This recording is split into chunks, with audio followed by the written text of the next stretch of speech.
Welcome to the Carr and Seguin Show, hosted by Devin Carr and Paul Seguin, where two Michiganders dive into real estate, outdoors, community building, and everything in between. What up, bro? What's going on, man? Not much, man.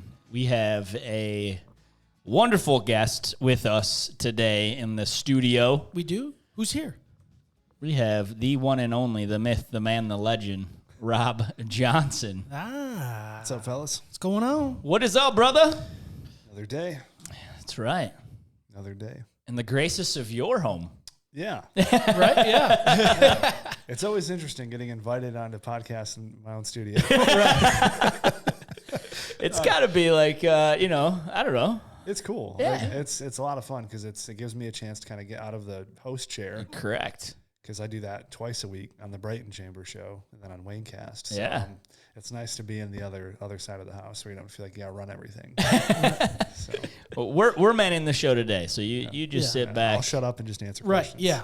Sip on some nice bourbon, and we'll have some good conversation. Copy that. Hopefully. Yeah, we'll see. It's not hard to do. The bourbon will be top shelf, but the conversation, might be 10 high. You never know. Hey, I think it's going to be fabulous. Yeah. No, but yeah, so we are in your studio. For those of you who don't know, Rob Johnson, he is the founder of Speakeasy, which is where we host and you guys manage, you host, you run, you do everything for our podcast. When I know when you first pitched me on this opportunity, it was something that I just knew no, I got to do this. And then obviously that was when I reached out to you, Devin. Right. And it was like, we got to do a podcast. And I just knew you had something. I mean, I first came here and this was it was still being built. It was rough. It was rough. It was just in the beginning baby stages of this place. And I could just see your vision, even when it was just still dust and Jamie was still busting his butt here, and I heard he still needs to come back. If you're listening, Jamie.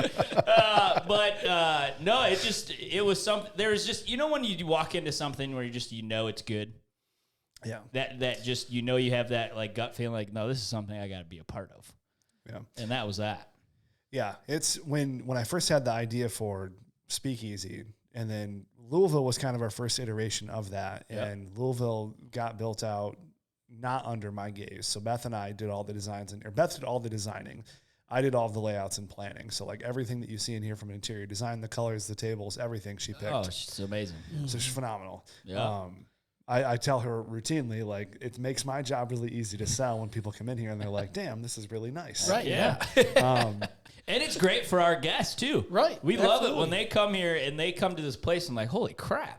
That's exactly right. That's exactly what we wanted was, because anyone, you guys can figure this out. You guys are smart. You can get microphones at home. You can do a show. Where it's different is the networking aspect and just the comfort level of people being in a studio like this. So when we were building out Brighton and I was like, hey, I got this really interesting idea. And I wanted it, just full disclosure, I wanted it to be something where we had businesses come in and businesses bring other businesses. And not only that, but they have to walk through my creative department in order to get to the podcast studio. So oh, what are you guys doing up here? So you don't want me coming to the back door anymore? I don't care. Right, yeah. Sneaking. You're already on the docket. Sneaking in. You're already on the docket. It's fine. But that's what we wanted we wanted something where it was a very immersive experience, and it was something that people come here and it doesn't feel like work. Yeah. And not only has that been true with the clients, but it's also been true with the employees that I have here. And they've made the same comment that it's very easy to come here because it's not a stuffy environment. Right. And that was really important to me. But yeah, when you came in, it was I knew that I had a good idea with even the people that were coming in like you and seeing it, and they're like, wow, I'm in. And I'm like, well, we haven't even seen anything yet. Right. And they're like, I'm in. But they understood the concept and even the layout. And it was kind of those in my mind, a once in a lifetime idea where it's this is something that is really going to be special. And it's going to be rare. And so far, it's been a really cool ride. Yeah.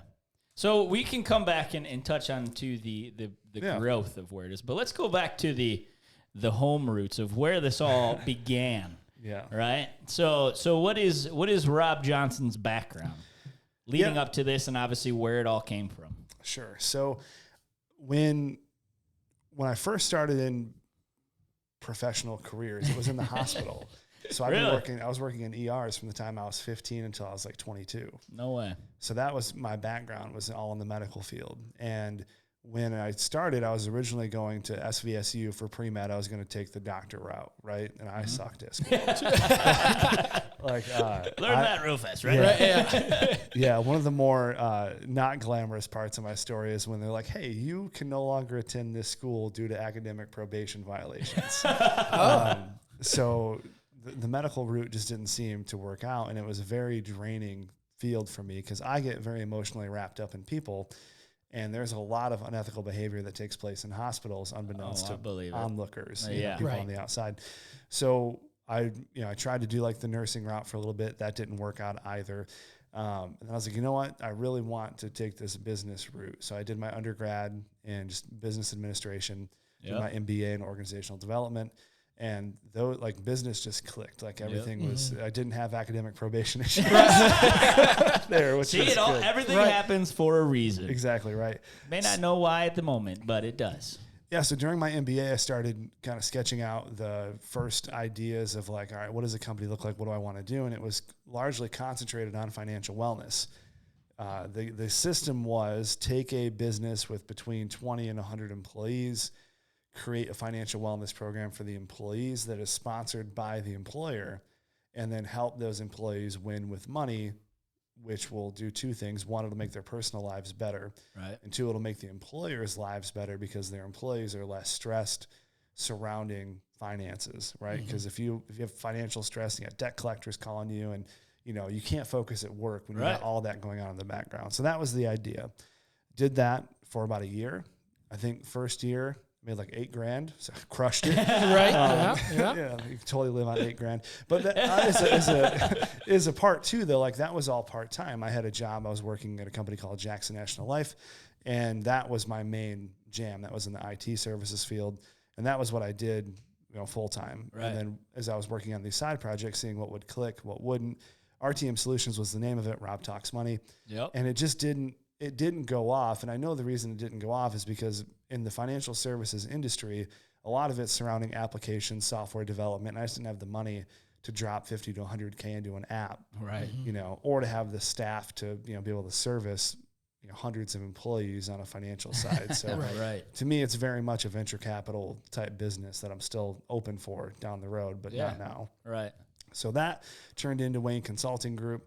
Largely off of the back of the marketing I did for RTM Solutions. Companies really liked the website. They liked the marketing that I did for the company. And they're like, can we have this? And I was like, you sure can. Right, yeah. So, yes. Yeah. So then I started drafting plans for Wayne Consulting Group at the time. And then a friend of mine, Robert Johnstone, super confusing names. Robert Johnson and Robert Johnstone. Yeah. So, and then there's Robert Sass. Yeah, Robert Sass. All you Robs. Yeah. And, Chris, his middle name's Robert, interestingly enough. What the crap? Yeah. So if your name is Rob, right, or your middle name is Rob, and you're looking for a job, you're meant to be here. Yeah, you can't come here. We're full. We're full now. We're full of Robbers. Yeah, but I appreciate the offer. But so when we had started, it was all Wayne Consulting Group, and the game plan was to take the organizational development background that I had and go and restructure companies and help them from everything from marketing to finance to just kind of getting them reestablished and kind of giving them a firm foundation. Right. And again, what I quickly found was consulting as a scalable field is very difficult to do, largely because of the insight that you need. I can't replicate myself. I need more consultants, people with more org dev background, and that takes money. Right. Anytime you're going to hire a position that's someone that's going to go in and change a company, two things have to be true. One, that person has to not want to be an entrepreneur. Right. Right. Because then they'll leave. And then two, you need to have enough money to support that individual with the efforts that they're doing. So I did a lot of consulting during that first year, the 2018, 2019 timeframe, but it quickly seemed to me that we were going to go more the media route because it was much more scalable. And that's what businesses needed more immediately. Right. So Wayne Consulting, it's still Wayne Consulting Group. And then we have a DBA for Wayne Media Group. So that's how we function. So then that just kind of took off. Heck yeah. And it's been wild. So, yeah, because now you guys have, how many clients do you guys represent? when it comes to 54. 54. Yeah. That's amazing. Yeah. And I'm one of them. You are one of them? Yes. There's actually two of them. I'm here too. Two of them. That's right. Yeah. Devin's like, come on, Paul. Yeah, come on, man. Well, I said I'm one of them, and you like me too. Yeah, so it's been wild. Like 2019 was kind of the year of like, all right, let's see how many mistakes we can make. Yeah. And that was the year that I did a podcast called More Than Marketing, where I just detailed every week all the wins and losses. So it was like, here's how we lost 20 grand this weekend because I'm stupid and hired the wrong videographer. Here's how I lost my first client. Here's how we won our first client. So it was a very transparent look into like agency life. I love that. Right. And it was check that out. Yeah, it's still on. So I took that What's podcast. it called? It was More Than Marketing, but More Than Marketing. But I transferred all of those podcasts to the new show that I do called Waynecast, and that's like the first 10 to 20 episodes is the origin of Wayne Consulting Group. So that was a really, for me, like transparency was huge because there's a lot of people in the agency land that say, here's how easy it is to scale to 7 figures. Here's how easy it is to have $1 million company. And they're full of crap. Like they're trying to sell a class based on no accomplishments. Right. Mm-hmm. And when you go and say, okay, what was your agency? What was your web presence? You know, what was your case studies? What was your true ROIs? There's nothing out there because it's all smoke. So I was like, well, I'm just going to document exactly how it went. So I got to the end of the year and I was like, all right, we're going to do a revenue reveal. Here's how much money we made in 2019. And it was like 98 grand. So the first year I published the financials, and that was like a big no-no for a lot of other agencies. Cause like, what is this guy doing? Right. Like, why, can you be a little less transparent? Yeah. Please? Yeah. And then in 2020, I just kept that same trend. So we lost about 50% of our business when COVID hit. I did a show about that. Yeah. Here's how we lost the business. Here's why. Here's what you need to look out for. And it was just like the whole model of what I'm trying to go after is like, here's how we do agency life. Right. Mm-hmm. So other people in other markets can do the same thing. Like I don't work in Montana or Illinois or Indiana. I work in Louisville. I have an office there, and I work in Brighton. That's it. Right. I'm not interested in, Wisconsin. Yeah. I mean, no one is as a whole. It's, I'm just kidding. No one wants to live with cheese curds. Right. They have spotted cow. Spotted cow? The good beer. Oh, is it? I was thinking, doesn't every place have spotted cows? I didn't know it was a beer. I was like, that's pretty common. Right. I Cows are normally spotted, aren't they? a little bit. So yeah, in 2020 it was largely like how do we redefine our identity? But hold on, back up one second. Yeah. So, did you actually have companies like reach you? Really? And say, don't do dude, that. What are you doing? Like, why are you being so transparent? Why are you being so open with how your business runs? And then now I'm getting questions from my own clients because it wasn't that detailed. It wasn't like, hey, we're getting blowback because of this. It was more so like, I think this is a big mistake. Yeah. Like you shouldn't be doing this because money is always kind of like one of those things you don't talk about. Oh yeah. Right. And it's just, it doesn't make sense because if our goal or my goal is to educate, why wouldn't you want to talk about how well things have scaled? And the balance you have to walk is you have to walk it to not be like, hey, here's how great we are. Here's how much money we have. Like, that's not it at all. No. The goal is to say, here's what a reasonable expectation is from a company that didn't have any investors, didn't have any VCs. There was no angel funding. It was like, here's how you can scale appropriately. And just hard work. Yeah. And it's not going to be like, you're not going to have 7 figures overnight. It just doesn't work that way. Right. And it's been a grind. Like it was less than a year ago where I was like, all right, I was in some trouble just from a perspective of growth of like, all right, how do I manage all these things? It was about the time we were building this place. And it was hard. Like it was super frustrating. Like you're kind of in a position where no one understands what you're going through. Yeah. It's very, to use the word lonely. Yeah. And like the only person I could really work it out with was Beth, and she was super understanding and, very helpful through the process. But even that, like if you're not in it, if you're not the one calling the shots, like it's very difficult to understand that perspective. Right. Right. And I talked about that on the show. Right. And it's just an effort to be as clear as you can, because that's what people I think would want from an educational perspective. They 100%. Want people to hear the realness of it and not just, it's all sunshine and rainbows. Right. Because I think that's the problem in so many different industries, right? Yeah. That I think it's just 2021, right? I mean, you could go on Facebook or Instagram and you see these advertising, sponsored posts about how to scale like I do, right? Obviously, because it's all real estate. Yeah, realtors. I feel bad for you guys. It's ridiculous, right? You go through newsfeed, it's probably like every 5 posts, there's another sponsored ad for some other company telling you that, hey, do you want 10 to 20 listings a month without doing any work? We'll hand them to you. And it's like, baloney. Right.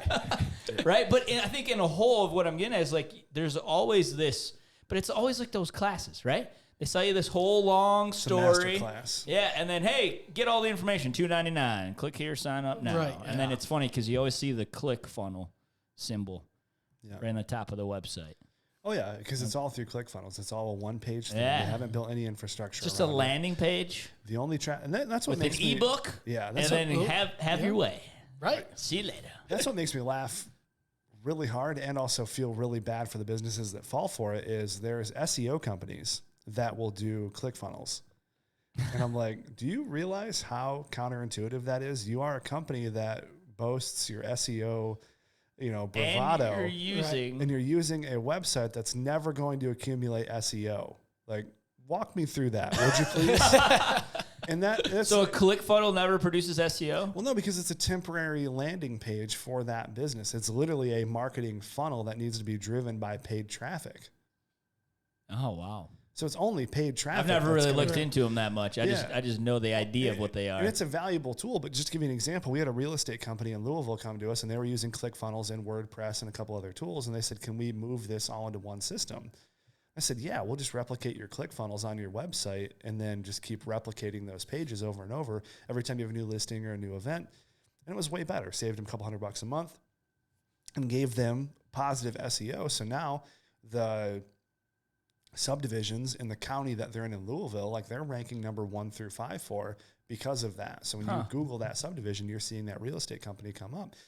And that's more so like our approach is like, can we sit down and actually talk about a strategy rather than just copy paste ClickFunnel ads? Like it's not effective. Right. It's not scalable. Well, knowing exactly that's not going to do that then. It's like you're just putting words out there that's going to generate no long-term reach for you. Yeah. Right. Except sell a class.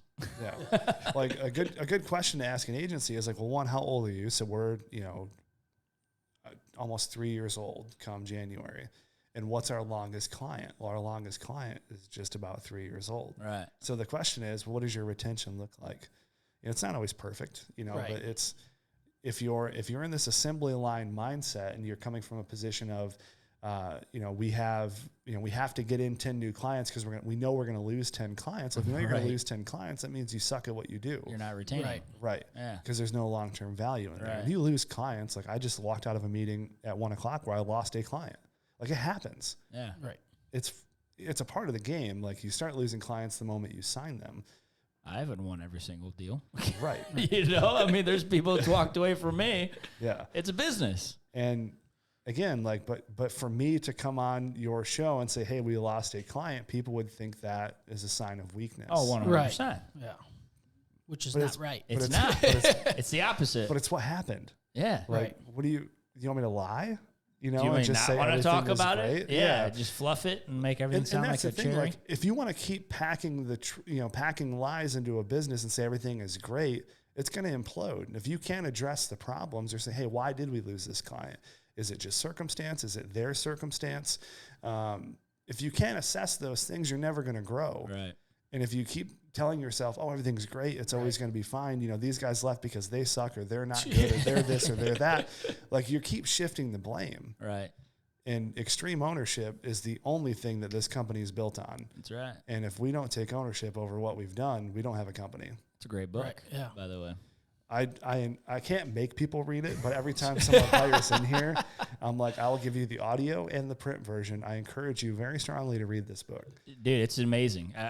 When I opened my insurance agency, that was the first thing the CEO gives. He personally, big $1 billion corporation, now $1 billion corporation.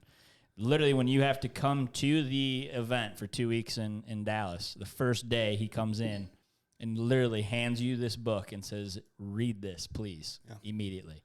Because it's one of the best books I've ever read. Read. Yeah. It's extreme ownership. Yeah. Jocko Willink. I mean, it's just incredible. All the stories, the real life examples of how he had to, you talk about putting pressure. Yeah. When you are in the combat modes and you are responsible for the lives of these men, and having to make a split-second decision that is either going to be death or life. That's why I think the book is just amazing. Because he wraps all of those each chapters around a backstory of how they learned that lesson and how do you apply it to your business, how do you apply it to your personal life. It's incredible. Exactly. If you've never read it, read it. Get it now. It's super important. It is. And it's true. I mean, I think this world needs a lot of it, actually. With where our world operates these days is no one takes responsibility for their own lives. No. Right. Period. Everything is spin. Yeah. Yeah. Yeah. No, I'd agree. Or the victim card. It's like, dude, quit it. You have a choice every single day to make. Make it. And stop telling someone else to make it for you. And then you just keep spinning in circles. Oh, yeah. Yeah. But no, that's awesome to hear that you do because it's a great book. But It's huge.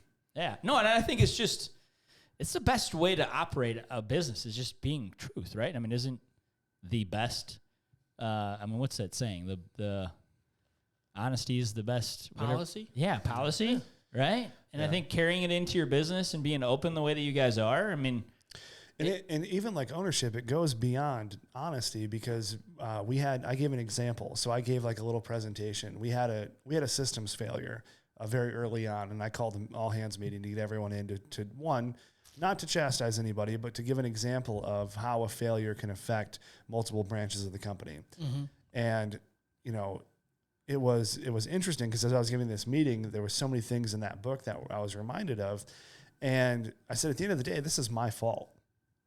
And taking ownership, right? And as the leader, right? And one person said, "Well, it's not your fault; it's my fault. I did this, and I should have prepared better." And I said, "No, you're right in that. Like, I appreciate you taking ownership for your role, but at the end of the day, like, I should have had a better system in place, right, to not let you fail." And whenever I talk about that, even like larger companies, when I say, look, if you have an HR problem in an office, like if I have an HR problem in Louisville, which thankfully we don't, but if I did, even though I'm 2 states away, it's my fault. Right. Because I should have had a better policy. I should have had better eyes on the situation. And I said that to somebody and they said, well, it's you can't just take all of that on yourself because that's a lot to take on. And the answer is it's easier to take it on because you're not pointing fingers at anybody. Right. Like we've already identified who's at fault, me. Now let's fix it. Right. Right. No one's pointing fingers and saying, "Well, Bill did this," and Ted did right. this. And it's much easier to identify a problem when you're like, okay, where did the issue start? At the top. Now let's work down and figure out how we can fix it. Well, how many examples you read in his book where he talks about because they go in and help companies, right? Those companies will bring them in to be like, hey, we're struggling in this area. We want bring in to figure this out. Yeah. And I can't tell you, I mean, how many of those stories where it would be like, they're not the problem, it's you. Right. Yeah. And it was the top people just not owning their company. Yeah. And it woke up the whole entire, and then like when you talked about it earlier, just a second ago, where the performance level changes. Yeah. And that's in your employees. And that's a huge thing too, is the biggest area that if any business owner is listening to this and they need to focus on is HR. How are you bringing people in and how are you treating those people? Right. Because for me, like I wouldn't have a company if it wasn't for the 11 people that work here in addition to me. Right. Mm-hmm. And all of those people are important parts of this process. And you guys talk to many of them. Yeah. And you don't talk to me all the time. Like that'd be impossible for me to service 50 something people by myself. Yeah. But when people bring in and have onboarding practices that I would say are less than desirable, you're going to have tensions. You're going to have people that don't seem to fit with the team.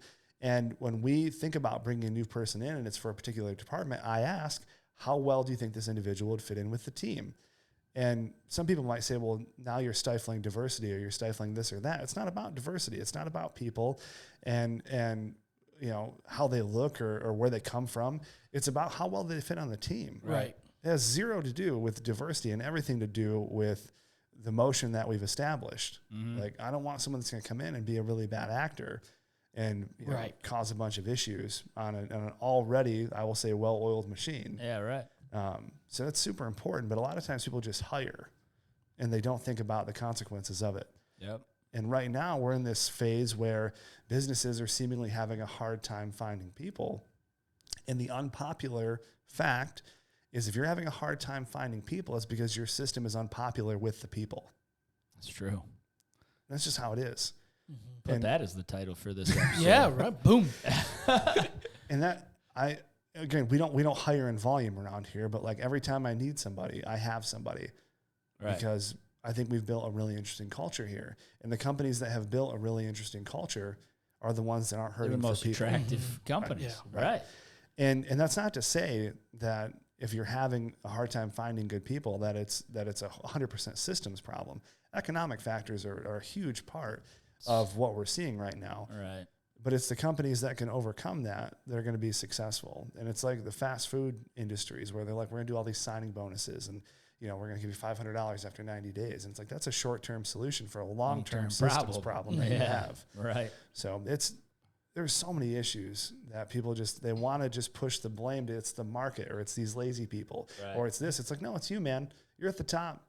You're calling the shots. You're the one that built a business on minimum wage. And then when the system came back and said that's not good enough, you pointed the finger at them rather than you. It's true. And it's frustrating. That's right. So I'm the least I am the least popular Republican in my circles because I am not, like, when people are saying fight for 15 and these minimum wage issues, I am on the team of wages need to be increased, but I'm not on the team of we need to have government mandates to do that. I am very much on the corporate responsibility train of if you force a business to do it, they're going to do it, but is there going to be any joy or is there going to be any... It's not going to change the culture. No. Exactly right. There's going to be no cultural changes for that business through mandates. It all needs to be through corporate influence. Right. So just rant over. No, I mean, it makes sense because it just goes back to the sense of that businesses will thrive that do well with their employees. Right. I mean, I remember one of the very first employers that I had. I mean, he would just do whatever it took to make sure that we were taken care of. Yeah. Mm-hmm. I mean, employees had family issues. Just leave. You don't need to be here. We'll take care of it. We'll cover you. Yep. Go take care of it. Yeah. Take as many days you need. Just call me tomorrow. Let me know. It would just be like, dude, we will figure it out. Right. This business isn't going to stop if you have a problem. Go. We'll figure it out. Right. And he just always, he was kind of my very first mentor in the business because he owned it and I wanted to open a business like his myself. And it was like the number one thing that I was always told was take care of employees before yourself. Yeah. And they will always take care of you. If my MBA was partitioned into value categories compared to my professional experience, about 5% of what I learned about being a manager and leading came from school, and 95% came from the guy sitting behind the glass in there. So I learned more from Johnny when I was working for him at Jackson than I learned from school, and it's not even close. Because he always had that mindset of taking care of people. Like everything I learned from like decent human managers did not come from the hospital. Because it was very much a system of, oh, you're missing your shift. Well, you do that 2 more times and you're fired. Like the reason didn't matter. Right. But what you just said, Paul, where you're like, hey, you got something going on. You need to go take care of that first. That's important. Like that was all learned from Johnny's leadership. And that's why I think he had such a successful tenure there. It's because his people would, they'd kill for him. Right. Yeah. So, because I mean, I don't know, like maybe we have different values, but it's like, people matter, right? Like, which is a weird concept. It's weird to have to say that. Right? It's weird to have to be like, hey, people matter. And it's so commonsensical, but we forget it the moment we step foot from personal to business. Correct. Like there's supposed to be this different, like, aura. Like, hey, we're in business mode. Right. Personal stuff, sorry, put it aside. Yeah. Oh, your mom died. Check yourself at the door when you come into my office. Yeah. Right? Oh, your mom died. Sorry, this social media content needs to go out. Yeah. It's like, no, we're fine. Right. It was due 3 hours ago. I'm disappointed you showed up. Yeah. Right. Like, you shouldn't even have come in. What the hell are you even doing here? Yeah. Yeah. It's just, and I think the biggest problem is larger corporations haven't mastered how to scale. I will call it emotional intelligence. So, yeah. and that's a huge problem. They haven't figured out how to scale emotional intelligence. And that's why corporations have a very mom and pop feel when they start out. They continue to grow. And then at some point they turn, from decent land into corporate land. Corporate, right. And the companies that have done it really well, Gusto is one that, we do all of our benefits and payroll through them. They're a company out in California. And they really have mastered human decency and emotional intelligence as a corporation as they continue to grow. And a lot of the cues I've taken from their growth because they've done it really well. But it's a rare thing to find. And it's a rare thing that media covers because they'd rather cover, profit margins and, numbers matter. Yeah. Than actually, like, I will take much less profit if my people are in a much better place. Because, your business is always going to run. Right. And two, like, my end game is not like to have the most, toys on the block. Like, my end game is to employ the most people and feel good about what we're paying them. And if I don't feel good about what we're paying them, I'm in the wrong business, or I shouldn't be in business anymore. Right. Because it's all about serving people, relationship, helping people. It's also like acknowledging that, like, what people do here is not the most important thing in their life. Correct. Like, this is a means to, finance your like the best part of your life, which should be your family. Correct. It's not a position where, this is the most important thing. If, like, your life revolves around work and that's the sole focus, that's the end game, you got to shift up your priorities. Correct. Like, I would agree. Like, I go, man. I go really hard in the paint on work, and I try to not let anyone ever outwork me. But from 6 to 11 at night, I want to be unreachable so I can hang out with my kids. Yeah. But when they go to bed, my wife goes to sleep, it's game time. It's game time again. Yeah. Like, if I need to be, hopefully I don't, unless, like, as time goes on, like, I need to be there less and less in terms of, like, game time in the middle of the night. Right. From 11 to 1, like I do all the time. Yeah, that used to be like the common working hours, but now it's getting much better as people are taking over, some of the responsibilities they used to have. But, when you need to, put your foot down on the gas, like, do it. Right. But always recognize what you're working for. Correct. So. Yeah. I mean, I've always viewed it, it's like my family is me. Like, that's who I represent in my work. Yeah. I don't represent my work the opposite way, right? Like, my work isn't who I am. Right. Yeah. Like, I don't know, someone the other day asked something they learned from a workshop they came from this past week, and they were heavily questioned, like, what's your legacy? And sum it up in 2 sentences. And it better not be about your business. And it's true. Right. Well, yeah. But so much of this world tells you what it's supposed to look like. $5 million business. Yeah. Cars. Private jets. I was talking with someone at a family party where their son, he's like 10 years old or something, and they were flying from Tennessee to here to Detroit. And he's like, oh, so we're going to get the private jet this time, right? And they're like, no. We're flying Delta in coach. That would be nice. Yeah. We're not doing Comfort Plus. Don't ask again. Yeah, right. Yeah. We're not getting the stretch seats. So you get an extra 5 inches of leg room. Yeah, you can squeeze your big ass in the nose. But it was, it's just like, that's not success. Sorry, to me, that's not. Like, you can flaunt that all in front of me all day long. I don't care. But to me, it's the home life. My family, my wife, my kids. Yeah. If that is good, then all is good. But if that's not good, I could care less how much money I'm making. Right. Doesn't mean anything to me. I'd agree. Doesn't mean anything. Yeah, and there's an interesting thing that you brought up there as well, is when I have friends, and Paul, you and I have similar friends. Yeah. Devin, I want to have similar friends to you, so we need We're to hang out yeah. more. Yeah. But obviously, I've known Paul longer. But you and I have friends who are very successful. Yeah. And I am very happy for their success. Mm-hmm. I have never wanted to be like, hey, you should talk about your success less.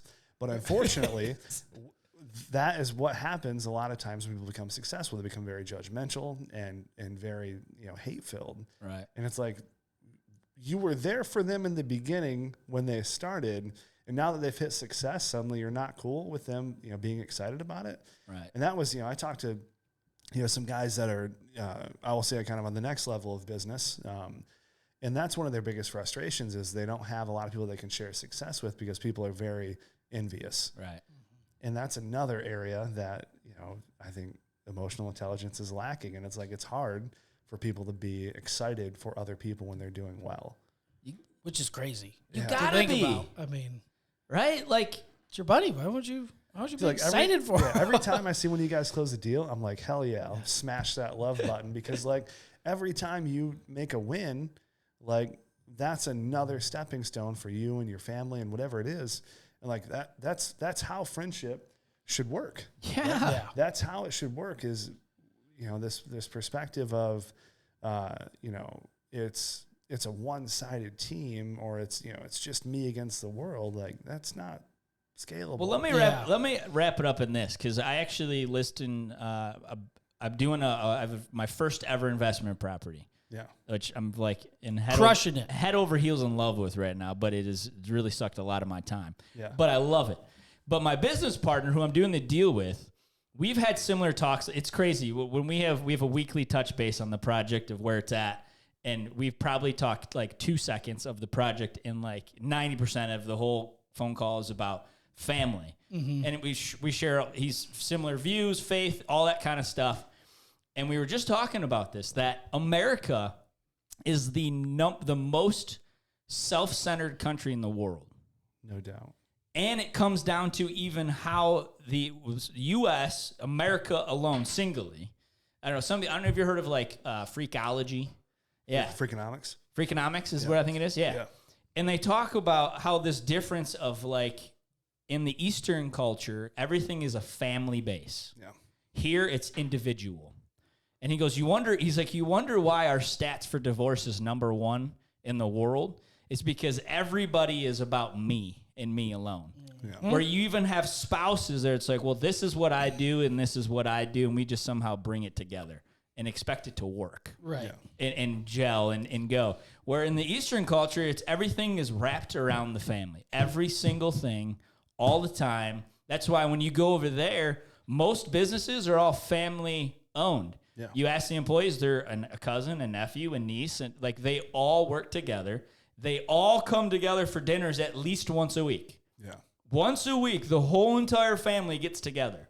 Like, I never. Like, when I talk about how big our families are and we get together all the time, like, I can't tell you more times than most, wow, I wish I had something like that, or I haven't seen my family in this long, or like, it's not existence. Right.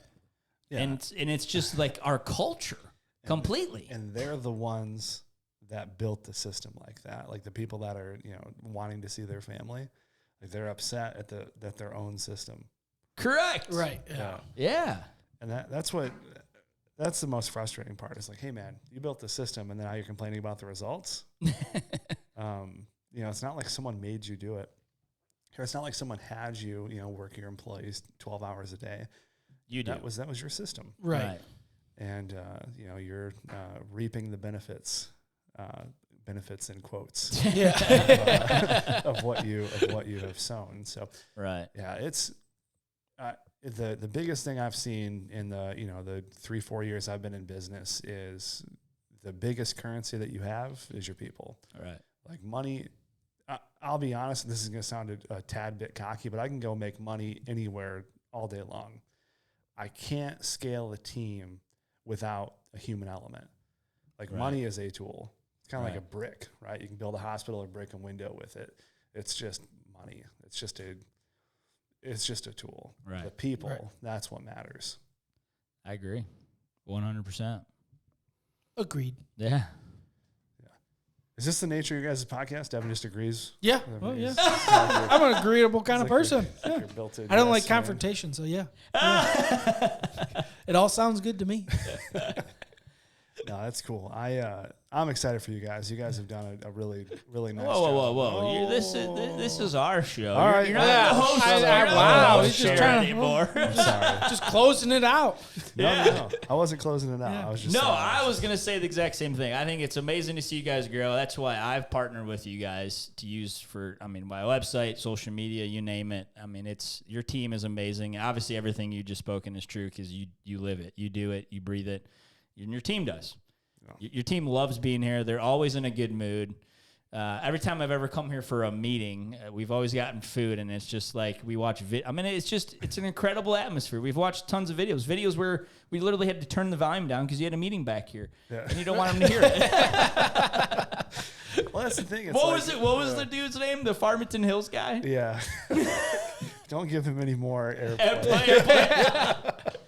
Well, no, that's the fun part. It's like you want to have a culture where it's like it's not just like, yeah, we want to work. Balls to the walls, 8 hours, 10 hours a day. Let's go. Yeah, no breaks. Like I'm a big Apple fan. So like every time Apple does a launch event, like I'll close both offices for 2 hours and then we'll, order in food and we'll just hang out. And like I give the employees an option, like if you want to hang out and watch, great.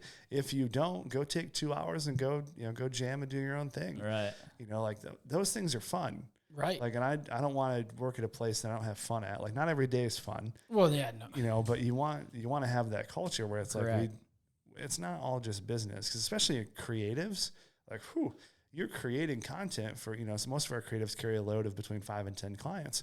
So you're trying to get in the heads of 5 to 10 different business owners. Right. You can't just be regiment. So I'm like, if you want to go take a walk, go to the park, go take a nap, like whatever's going to help you get in that creative flow, go do that. Like, don't just feel like you're chained to your desk and, someone's going to be watching the clock and watching you, Amanda must take like multiple walks a day because she freaking blows my mind. Did you see what she just sent you? Yeah. Dude, I was so excited about that when she sent it to me. Yeah, I was like, Paul's going to love this. You see my emails all the time. They're like capital letters. What the fuck? Like, how do you do this stuff? Yeah, she sent it over and I was like, is this good? And I was like, no, it's phenomenal. Like, it is top level. Yeah. And I was like, Paul's going to love it. Like, you got to send it to him so he approves it, but I approve it for him. Yeah, right. Because it's so good. Seriously.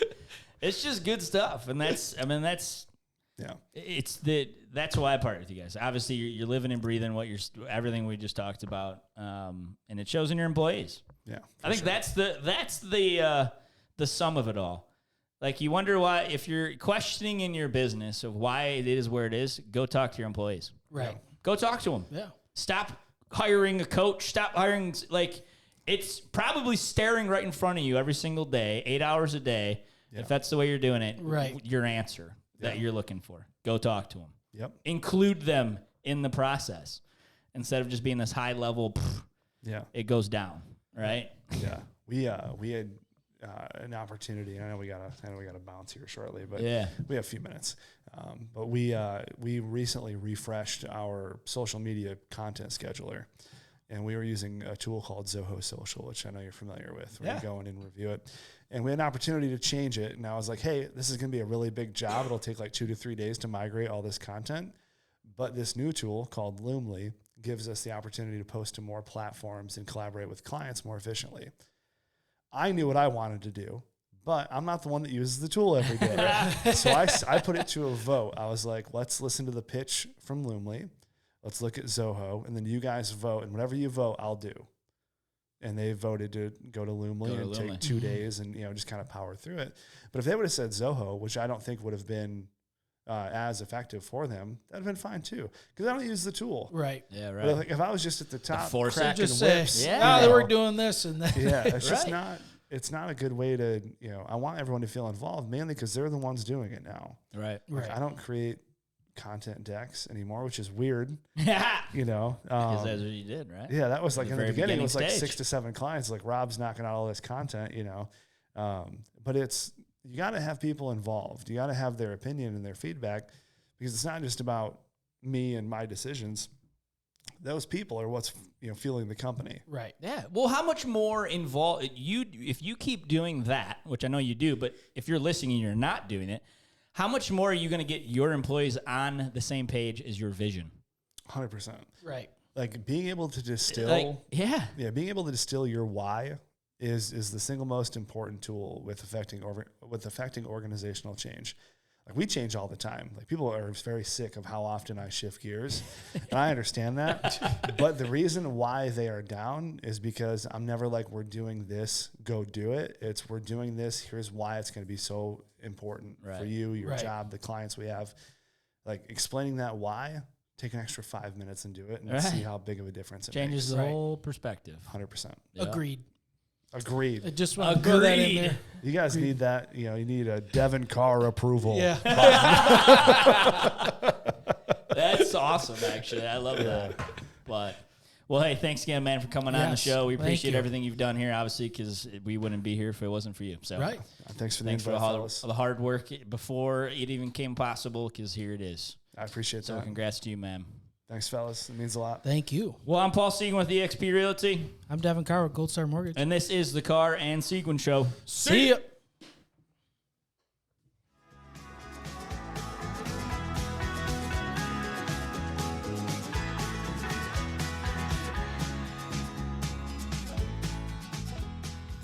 The primary purpose of this podcast series is to inform, entertain, and educate. The information, opinions, and recommendations presented in this podcast series do not constitute legal or professional advice, opinions, or endorsements of any kind. Gold Star Mortgage Financial Group, NMLS 3446, Equal Housing Lender.